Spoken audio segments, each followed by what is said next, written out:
സിമി റോസ്ബെൽ ജോണിന്റെ വെളിപ്പെടുത്തലിൽ V D Satheesan രാജിവെക്കണമെന്നാവശ്യപ്പെട്ട് പറവൂരിലെ പ്രതിപക്ഷ നേതാവിന്റെ ഓഫീസിലേക്ക് ഡിവൈഎഫ്ഐ മാർച്ച് നടത്തി. ആരോപണങ്ങളിൽ പ്രതികരിക്കാനില്ലെന്ന് വി ഡി സതീശൻ പറഞ്ഞു. ആരോപണത്തിൽ കോൺഗ്രസ് നേതൃത്വം മറുപടി പറയണമെന്ന് എം വി ഗോവിന്ദൻ മാസ്റ്റർ പറഞ്ഞു.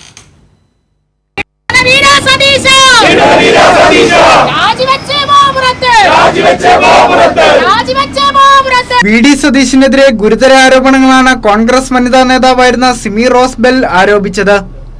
ഈ പശ്ചാത്തലത്തിലാണ് ഡിവൈഎഫ്ഐ പ്രതിപക്ഷ നേതാവിന്റെ പറവൂരിലെ ഓഫീസിലേക്ക് മാർച്ച് നടത്തിയത്.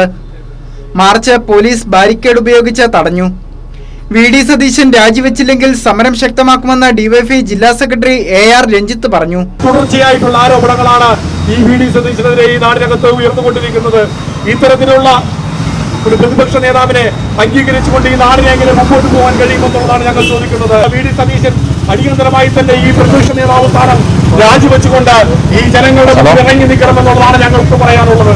എന്നാൽ സിമി റോസ്ബെല്ലിനെ കോൺഗ്രസിൽ നിന്ന് പുറത്താക്കിയതിൽ മറുപടി പറയാതിരുന്ന പ്രതിപക്ഷ നേതാവ് വി ഡി സതീശൻ സിമി റോസ്ബെല്ലിന്റെ ആരോപണത്തിൽ KPCC പ്രസിഡന്റാണ് മറുപടി പറയേണ്ടതെന്നും ഇക്കാര്യത്തിൽ തനിക്കൊന്നും പറയാനില്ലെന്നും പറഞ്ഞു.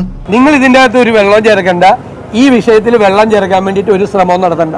അതിനൊക്കെയുള്ള കൃത്യമായ മറുപടി കൊടുത്തിട്ടുണ്ട്.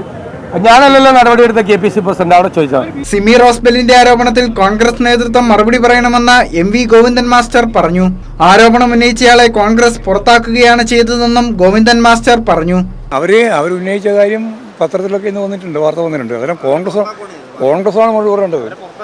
അതായത് ഇതുപോലുള്ള പ്രശ്നങ്ങൾ ഉന്നയിച്ച ഒരാളെ കോൺഗ്രസിൽ നിന്ന് പുറത്താക്കുന്നു എന്നതിനെ പറ്റിയിട്ടുള്ള കാര്യമാണ് അവരിന്ന് പറഞ്ഞിട്ടുള്ളത്. അത് കോൺഗ്രസ്സാണ് മറുപടി പറയേണ്ടത്. News desk Kairali news.